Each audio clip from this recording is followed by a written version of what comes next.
یو صحابي دی معاذ رضی الله عنه دی بارک راغلی د دین زنا وشولا د بنو غامد یو خزوا او د هغه سره دین زنا وشولا او د دې مواده او د خزم مواده نو موږ چیرته موږ تاسو وګورو کوم تاسو ګناه وشي تاسو خطا وشي بس غلی کینو قلاره نو دغه مؤمنانو دیو ته مرګ یاد راغی د نبی صلی الله علیه وسلم په دغه صحابي وته ویل چې یا رسول الله اقیم فی کتاب الله یا د الله رسول ګناه را نشوي دا خطا را نشوي دا او د الله حکم په باندې قائم کا نبی صلی الله علیه وسلم ورته ویل سری کلی و یا رسول الله زنا را نشوي دا نبی صلی الله علیه وسلم ته مخ واړو دا صحابي دی بل طرف دراتاو شو یا رسول الله اقیم فی کتاب الله د الله حکم را باندې قائم ک زنا را نشوي دا پاک می ک ګناګار ما وی نبی صلی الله علیه وسلم ته به مخواړو دا به راتاو شو اخر چې د تحقیق وک نبی صلی الله علیه وسلم صحابه ته ویلي چې دا کس وباسي او په کانو باندې ولي نو دای راويست په مدینه کې په کانو باندې ویشت یو صحابي وای چې کله به مونږ گزارونه وکړه استدې منډه واغستله صحابي وای ما پسې د اوخ دا جام او دا کبرې روچته کلو پاغي په گزار وکړه او ایست مې دا صحابي وای ملک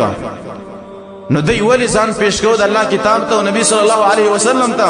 چې موږ نه ګناه شوی د موږ پاکه وجه دا وا چې هغه ته مرګ یاد واسنه چې مرګ را مخ کې نشي او د ګناګاری په حالت کې ځل رب العالمین ته ورنشم دا زنانم د بنو غامد نراله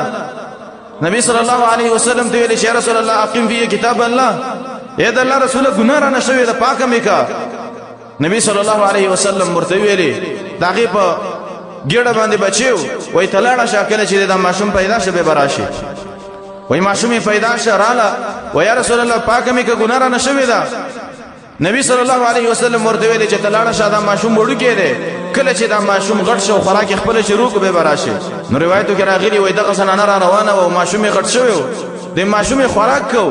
او دا دسه خوشاله او را روانه و لکه د چا په قرض او قرض د اخلاصي وای دسه د خوشاله و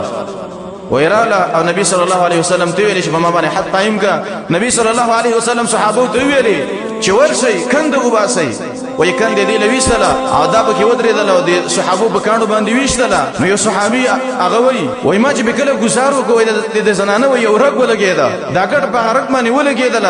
او د دې د عرب ولګیدا او د اینې د سدار وکړه په ما باندې ولګیدل وای ما یو بد خبره وکړه نبی صلی الله علیه وسلم ویلي چې والله لقد تابت توبه قسم بالله چې دې زنانه د توبه وستله کچیر دغه توبه دی مدینی په دې دوه غونډو کې چې منځ کې چې دا کم خلک دي د دوه غرونو منځ کې کچیر دغه توبه د مدینی په دې ګناګارانو باندې تقسیم شي دې ټول الله رب العالمین بخنه کوي وای دې توبه دی وستله نو دیبا ولید الله حکم په ځان باندې نافذو ولید د نبی صلی الله علیه وسلم خاطراتل زکا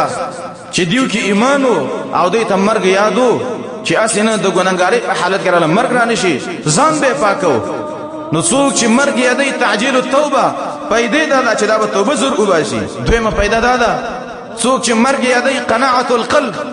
د دې انسان با زړه غنی او د زړه قناعت به څوک چې مرګ یادې